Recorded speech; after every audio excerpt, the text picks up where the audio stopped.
Kde sa nachádzajú moji miláčikovia? Práve zaspali, ledva som ich uspala, keď sme prišli domov.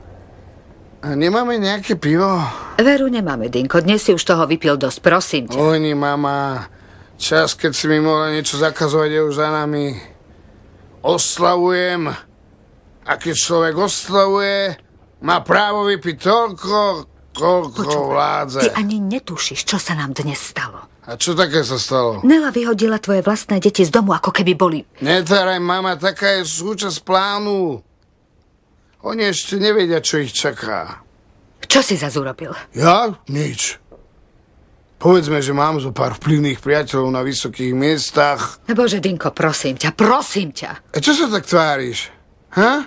Urobili pre teba Zlatorovci niečo, že si ich tak brániš? Nie je pekné budovať si život na cudzom nešťastí. Oľutuješ. Ja nie, ale oni môžu. Hlavne, ak zistia, že ich milovaný Jaša by sa mohol náhle ocitnúť za mrežami.